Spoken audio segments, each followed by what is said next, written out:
ईशानगर के ग्रामीणों ने आज कलेक्टर की जन सुनवाई में पहुंचकर न्याय की गुहार लगाते हुए ज्ञापन सौंपा। ज्ञापन के माध्यम से ग्रामीणों ने बताया है कि तत्कालीन पटवारी विवेक उपाध्याय द्वारा पैतृक संपत्तियों के सर्वे में भारी भ्रष्टाचार करते हुए निजी भूमि स्वामित्व की जमीन को शासकीय दर्ज किया गया है, जिसमें हम सभी ग्रामीण बेहद परेशान है। विवेक उपाध्याय पटवारी हल्का नंबर 29 ग्राम ईशानगर द्वारा अपनी पदस्थापना के द्वारा पैतृक संपत्ति के सर्वे में लगभग 150 व्यक्तियों की संपत्तियां मूल स्वामी के नाम दर्ज न करते हुए अन्य व्यक्तियों के नाम दर्ज कर दी गई है। ग्रामीणों ने बताया है कि पटवारी ने बड़े पैमाने पर लेन देन करते हुए पैतृक संपत्ति कर सर्वे में भ्रष्टाचार किया है। पूरे मामले में ग्रामीणों ने निष्पक्ष जांच करने और दोषी पटवारी पर सख्त कार्रवाई की जाने की मांग की है। उपरोक्त पूरे मामले में छतरपुर एसडीएम अखिल राठौर का कहना है कि ग्रामीणों की शिकायत पर जांच कमेटी का गठन किया गया है और जांच उपरांत वैधानिक कार्रवाई की जाएगी। ज्ञापन सौंपने के दौरान बड़ी संख्या में ग्रामीण जन मौजूद रहे। भारत का ब्लॉक बापजी एएससी ब्लॉक, मजबूती एसी स्टील जैसी, न रेती न सीमेंट न तराई की है झंझट। भारत का नंबर 1 ब्लॉक आईएसआई व आईएसओ मार्क से प्रमाणित भी है। एमपी राजस्थान का सबसे अत्याधुनिक प्लांट। अगर आप भी चाहते हैं बापजी एएससी ब्लॉक मंगवाना तो आज ही संपर्क करें। झंझरवाड़ा industrial area, Neemuch, Madhya Pradesh. Contact number screen पर मेंशन है, जल्दी संपर्क करें। आपका और किस विषय को लेकर आज कलेक्टेड है? मेरा नाम रवि मिश्रा है, बॉबी। मैं ग्राम ईशानगर से हूँ। हम लोग श्रीमान पटवारी विवेक उपाध्याय जी से के विरोध में ज्ञापन देने छतरपुर जिला कलेक्टर साहब के पास आए थे, क्योंकि हम लोगों का विषय ये है कि जो हम लोगों की स्वामित्व की भूमि है वो सरकारी नंबर पर चला दी गई, चूंकि पैसा नहीं दिया। और जो सरकारी खास करके शिक्षा विभाग, स्वास्थ्य विभाग, वन विभाग, इनकी भूमि को प्राइवेट चहेते जिनने पैसे दिए उनके नाम चला दी गई और कम से कम 50 लाख से कम नहीं दिया गया, ऊपर ही दिया गया।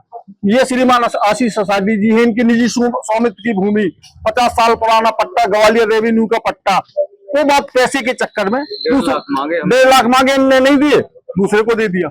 30/30 की जगह 6/30 जगह बची। क्या वजह मानते हैं? इसके पीछे क्या कारण है? कोई राजनीतिक पैसे का लेन देन, पैसे का लेन, राजनीतिक कारण कोई नहीं, बात पैसे का लेन देन। सरकार की मंशा थी। पटवारी कौन था? विवेक उपाध्याय। अब फिलहाल वो ट्रांसफर करा के ईशानगर से बाहर छतरपुर आ गए हैं। लेकिन कैसे पता लगा आप लोगों को ये? अभी जब हम लोगों ने नकल निकाली ग्रामीणों को, तब सभी ऐसे करीब 250 लोग हैं वहाँ पे। सर आप ये बताइए कि कलेक्टर आपसे आप मिले हैं एसडीएम साहब, क्या आश्वासन मिला? आश्वासन को मिला कि जांच करवाई जाएगी। आश्वासन जांच का मिला है, कार्रवाई हेतु उन्होंने आश्वासन दिया है कि की जाएगी। अब हो जाए तो भगवान मालिक है। आप लोग क्या चाहते हैं? हम लोग चाहते हैं कार्रवाई हो, उसके खिलाफ एक्शन हो, जो हम लोगों की जमीन है वो मिले, जो सरकारी जमीन वो सरकारी जाए, हम लोगों की जो स्वामित्व की भूमि है वो मिले। कितने लोग हैं? कम से कम 250 500 करीब 250 यहाँ पे हैं, बाकी हैं तो बहुत 500 से 600 आदमी लगभग। कितनी जमीन निजी से और शासकीय हो गई? निजी से शासकीय 200 से कम तो नहीं है। कम नहीं है सर। जिन्होंने पैसे नहीं दिए भाई, पैसा नहीं दिया, उनकी मध्य प्रदेश किसी जनप्रतिनिधि की शिकायत की अभी सर को सुनाया था, उसके बाद अभी एसडीएम साहब के पास जनप्रतिनिधि को नहीं सुनाया। क्या मामला है? क्या मामला है? इसकी स्वामित्व योजना के अंतर्गत सर्वे कार्य होता है। आबादी क्षेत्र में जो लोग रह रहे हैं उनको पट्टे भूमि स्वामित्वाधिकार देने हेतु सर्वे कार्य स्वामित्व योजना के अंतर्गत चलाया जा रहा था, जिसके तहत ड्रोन की तरह सर्वे हुआ था। उसी में उनकी कुछ शिकायतें हैं कि कुछ जगह शासकीय भूमि को निजी हो गया और निजी जो भूमि है वो शासकीय हो गई है। तो उस शिकायतों की जांच के लिए एक दल बना दिया गया है और दल में तहसीलदार ग्रामीण के अंतर्गत अलग से आरआई और अलग से पटवारी लेकर उनकी जांच कराकर उचित कार्रवाई हेतु प्रतिवेदन भेज दिया। पटवारी पर भी आरोप लगे। पटवारी अगर वो जांच में लगता है कि पटवारी द्वारा जांच कर इंटेंशनली कोई गलती की गई है तो निश्चित रूप से उस पर कार्रवाई होगी।